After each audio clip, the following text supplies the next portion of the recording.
नमस्कार।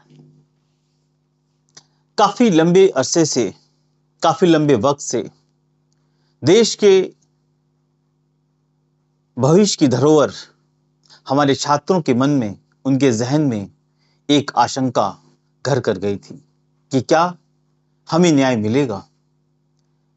संसद से लेकर सड़क तक छात्र मैदान में थे और वो लगातार ये उम्मीद जताए बैठे थे कि देश की सर्वोच्च संसद और उसके सर्वोच्च न्यायाधीश माननीय श्री डी.वाई. चंद्रचूड़ की अध्यक्षता में जिस बेंच पे हमारी सुनवाई हो रही है वहां हमें न्याय मिलेगा।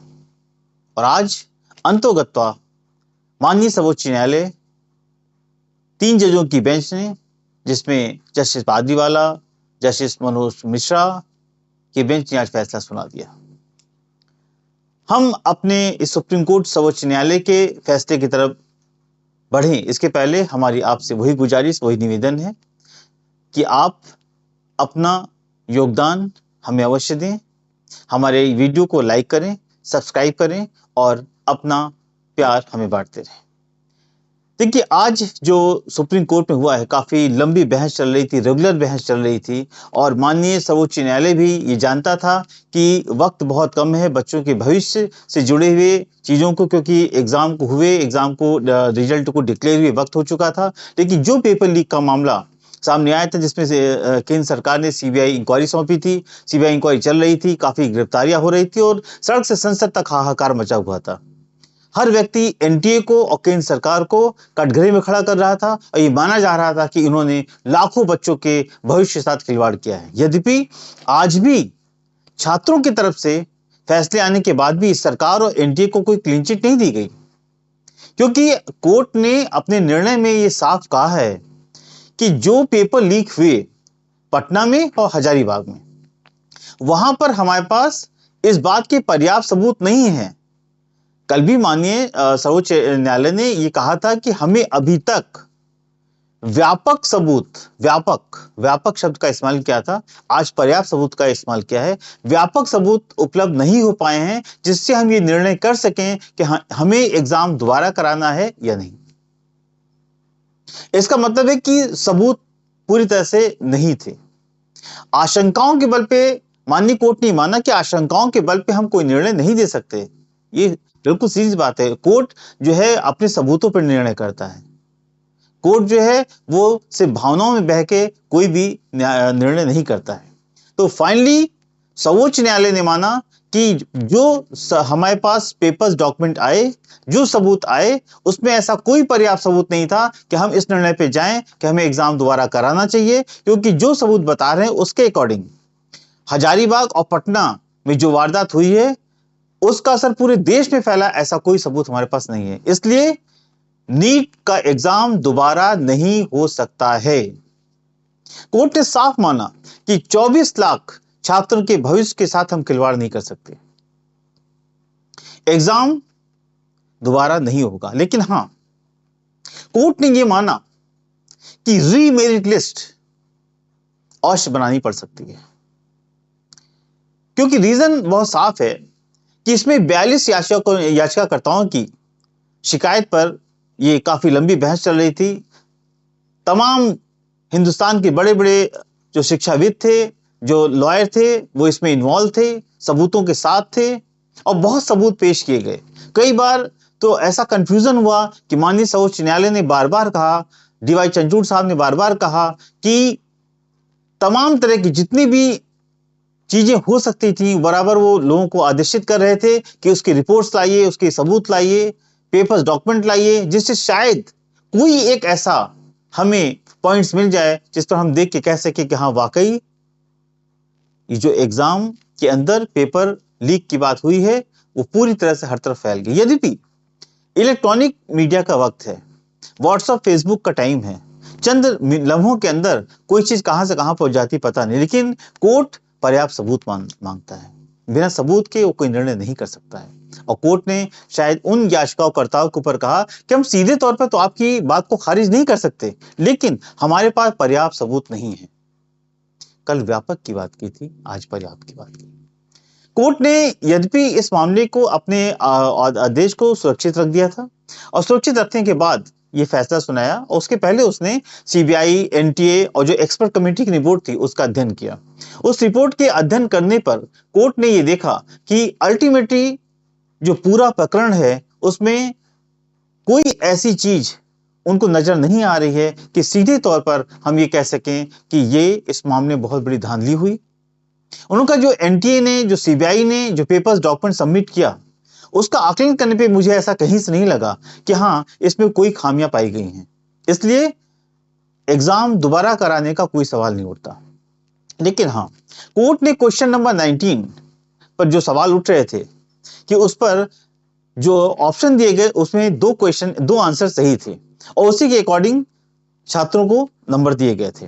कोर्ट ने इस पर दिल्ली आईआईटी के निदेशक को यह आदेश किया था कि आप एक कमेटी बनाइए और ये कमेटी हमें 23 जुलाई यानी कि आज 12 बजे तक उसको अपना निर्णय देना था कि इस क्वेश्चन का सही आंसर क्या है। उन्होंने अपनी रिपोर्ट सबमिट कर दी।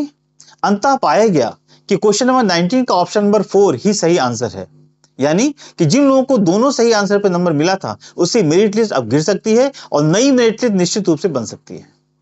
ये चीजें के बाद ये तो फैसला हो गया कि अब किसी भी कीमत पर एग्जाम नहीं होगा, मेरिट लिस्ट जरूर बनेगी। लेकिन इस पूरे फैसले के बाद एक चीज तो साफ हो गई कि माननीय सर्वोच्च न्यायालय का फैसला आ गया कि रीनीट नो। लेकिन बहुत से छात्र इस फैसले पे हतप्रभ हैं। बहुत से वकील जो इसमें इन्वॉल्व थे वो समझ नहीं पा रहे हैं कि इतने सारे सबूत, इतने सारे एविडेंस, फिर भी रीनीट नहीं। एक छोटी सी बात आप देखिए कि एक सबूत दिया गया था कि गुजरात की एक लड़की थी, छात्रा थी, वो 12th में फेल हो गई और 100 से ऊपर मार्क्स लेकर के आई नीट में। इसी तरह सीकर के फर्स्ट 100 में सीकर के 46 बच्चे आए, 16 जयपुर के आए। इस सारे आंकड़ों के बाद और सबसे बड़ी बात है कि जो बच्चे सारे आए वो एक प्राइवेट स्कूल के मालिक का सेंटर था, वहां से आए। ये बात फैक्ट है कि जो माननीय न्यायालय है वो इन चीजों को गौर नहीं करता, वो सीधे उसको एविडेंस चाहिए होता है। आप आरोप लगा दें, उसने कहा कि कल्पनाओं में हम आशंकाओं पर फैसले नहीं देते हैं। और ये सच है कि आशंकाओं पर फैसले नहीं दिया सकते, लेकिन आशंकाएं कभी कभी बहुत गहरा जाती हैं, बहुत सच्चाई बयां करती हैं, लेकिन आशंकाएं बोलती नहीं है। कोर्ट को सबूत चाहिए होता है और कोर्ट को जो सबूत उपलब्ध कराया गया, जो सबूत एविडेंसेस आए, उसके अकॉर्डिंग कहीं से उसके पास ऐसे कोई पर्याप्त सबूत नहीं थे कि उन्हें रीनीट होनी चाहिए, नीट का एग्जाम नहीं हो सकता। लेकिन निश्चित रूप से इस पर बहुत से छात्र हतप्रभ हैं।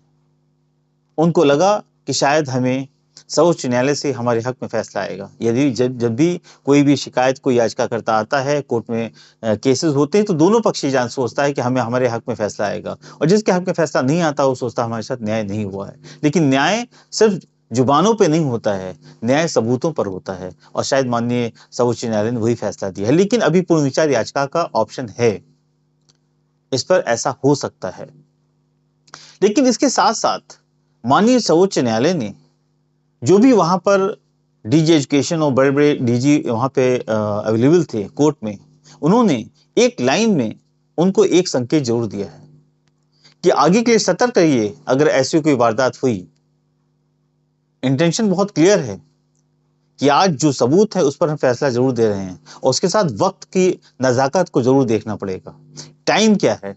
टाइम एक बहुत बड़ी कीमत थी, क्योंकि एग्जाम के रिजल्ट आ चुके हैं, बच्चों के दोबारा एक वो उनको जाके आगे अपने प्रोसेस स्टार्ट करने हैं, टाइम खत्म हो रहा है। अगर एग्जाम होता है तो पूरा ईयर बर्बाद हो चुका है, क्योंकि ये एक प्रेशर अलग से कोर्ट के ऊपर था कि टाइम बाउंडेशन बहुत थी। कोर्ट सुबह से शाम तक लगातार इस पर बहस कर रहा था और लगातार लोगों की बातों को सुन रहा था। उसको फैसले जल्दी देने भी थे, वरना बच्चों का भविष्य अधर नहीं होता, बल्कि एक साल और बच्चों का खराब हो सकता था, क्योंकि सब कुछ जो है लेट हो सकता था। इसलिए कोर्ट ने सतर्क किया, जो भी डीजी वहां अवेलेबल थे, जो आए हुए थे, कि भविष्य में अगर ऐसी चीजें ना हो, इसके लिए आप सतर्क रहिए। पूर्व विचार याचिका में क्या होगा, फाइल होगी कि नहीं होगी, ये वक्त बताएगा। लेकिन एक बात तो तय है कि हिंदुस्तान के अंदर आज निर्णय सर्वोच्च न्यायालय का आया है। ये सभी लोग इसको सरमाथे पर लेते हैं कि माननीय न्यायालय के निर्णय को हम इग्नोर नहीं कर सकते। लेकिन सब कुछ यही है, ऐसा नहीं है। जिस तरह से पूरे हिंदुस्तान के अंदर लगातार ये खबरें आती हैं, पेपर लीक हो रहे हैं, एजुकेशन माफियाओं का जो है हल्ला बोल मचा हुआ है, जैसा चाहते हैं वैसा कर रहे हैं। सरकार कुंभकर्ण की नींद सोती रहती है। जब विवाद होता है, पेपरों में खबर आती है, वो तुरंत जांच कमेटी बनाती है, प्रेसिडेंट या जो अध्यक्ष चेयरमैन होता है उसका इस्तीफा ले लेती है, उसके बाद इंक्वायरी कमेटी बैठ जाती है। क्या इस जांच कमेटी से हिंदुस्तान के बच्चों का भविष्य सुधर जाएगा? पहले तो रोजगार नहीं, बेरोजगारी में वो एग्जाम देते हैं, पेपर लीक होता है, समय बर्बाद होता है, कोर्ट पे जाते हैं। जो मध्यम श्रेणी के बच्चे हैं, जिन पेरेंट्स के पास इतने पैसे नहीं है, वो कहां से लाएंगे? सरकार सिर्फ ये सोचती है जब कुछ होगा तो देखा जाएगा। छोटे छोटे एग्जाम, पुलिस दरोगा तक के एग्जाम के पेपर लीक हो रहे हैं। सरकार कुंभकर्ण की नींद सो रही है। माननीय न्यायालय को यह भी देखना पड़ेगा कि अगर पेपर लीक होते हैं, कुछ ऐसा कुछ किया जाए जिससे कि लाखों लाख करोड़ों बच्चों के भविष्य को बचाया जा सके, क्योंकि वो रोज कोर्ट में खड़े होने के लिए परीक्षा नहीं देते हैं। ये उनकी मजबूरी है कि उनकी दस्तक माननीय न्यायालय तक जाती है। आज जो भी हुआ है उससे बहुत सारे बच्चों को अगर राहत मिली होगी तो निश्चित से बहुत से बच्चे को आज आघात लगा है। उन्हें लगता था कि शायद अगर इस पेपर लीक के कारण जो बच्चे आज अंदर पहुंच चुके हैं, अगर पेपर लीक नहीं हुआ होता तो शायद उनकी जगह वो जाते।